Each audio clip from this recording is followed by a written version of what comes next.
Welcome back to J&J Dynasty.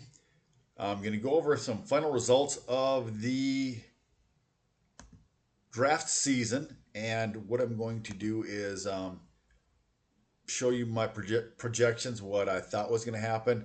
I published them in my first video where I thought the guys would wind up being drafted and how accurate I was. Surprisingly, quite accurate, and basically some of the tiers got mixed up a little bit, but pretty much had them where they're going to go. We'll go through it here a little bit throughout the video, all right?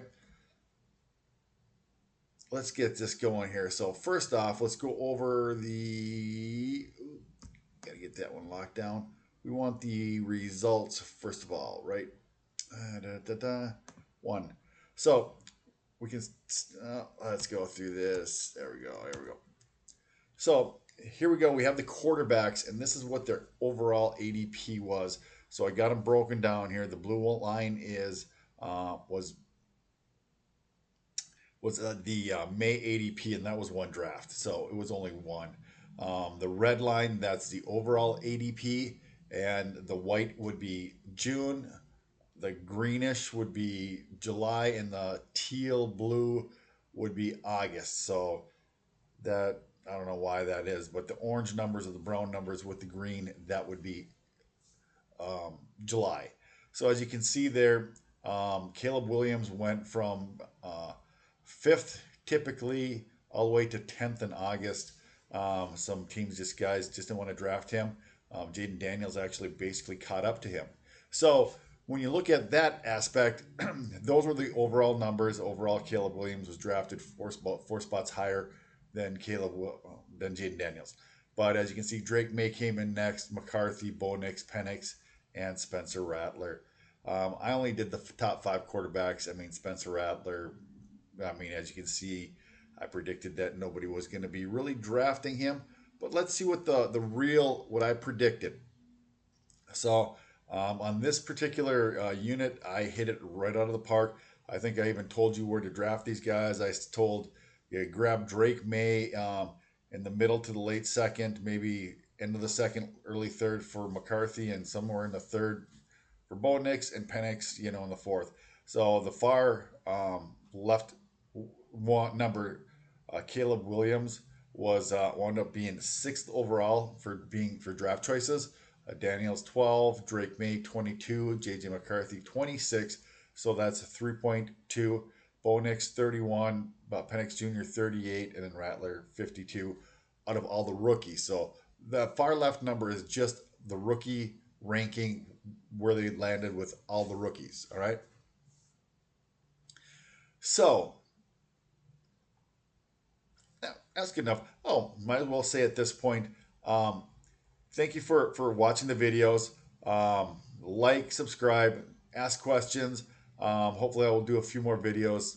Don't have great sound quality and stuff, but I try a little bit. But hopefully you guys are getting some good information out of these videos. Let's continue on to the running backs, and I'll save the wide receivers for last because my simple technology is all I can do. All right, so when we have the running backs, and I said Brooks, Benson, Corum, Wright, Marshawn Lloyd, Kamal, Vidal, and Davis. That's how the running backs went. And as again, you can see 4 for Brooks overall. Trey Benson was 11, Corum 13, Wright 16, Marshawn Lloyd 21. And you can see their monthly averages. Again, the one in the red in the middle there, that is going to be the overall ADP, which is what the far left number is based off of. All right, so let's see what I had predicted. There we go.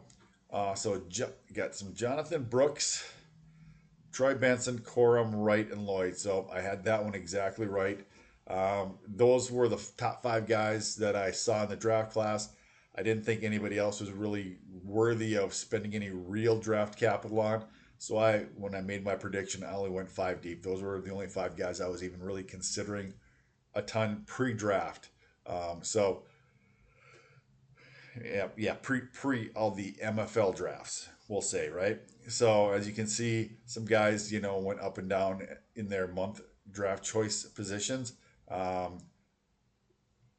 Vidal, he went from 20th to 25th just from, July to August.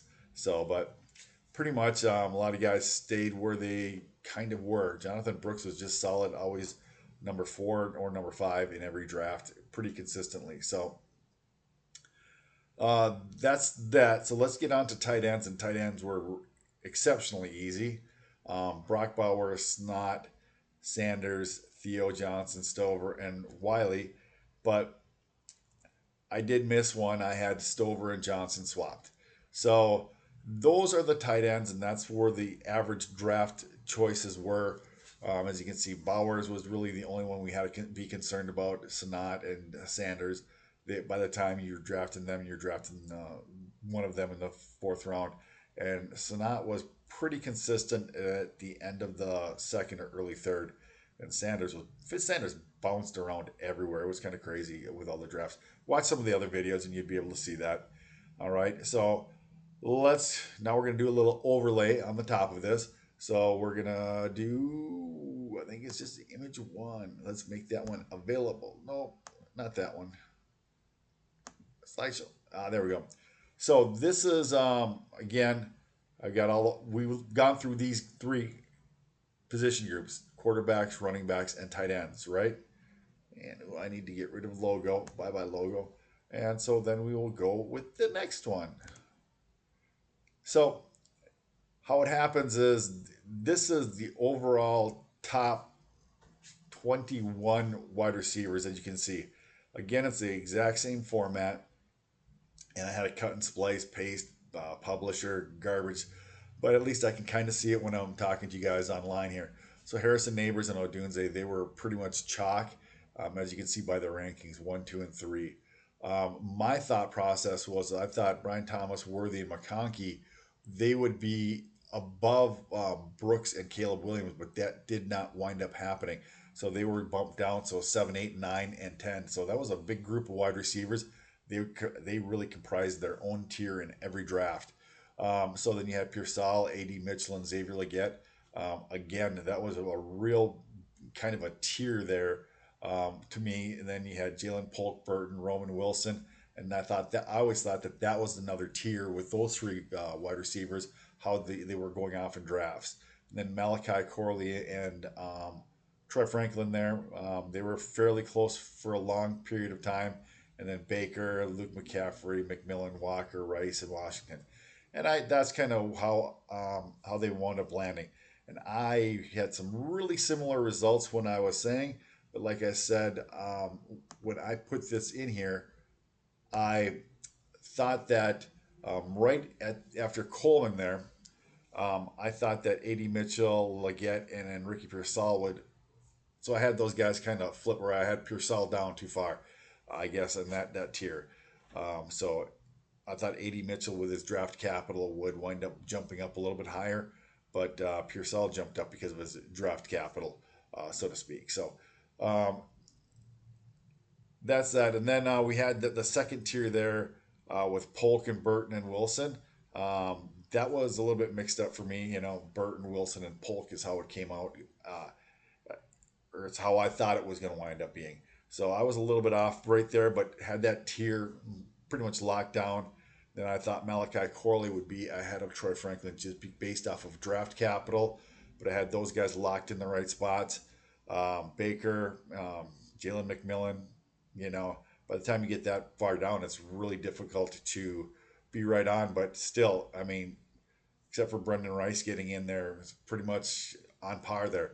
So that's really what I was wanted to show this week, was just how close and how accurate I was with my predictions way back in May on the first one, or the pre-draft look.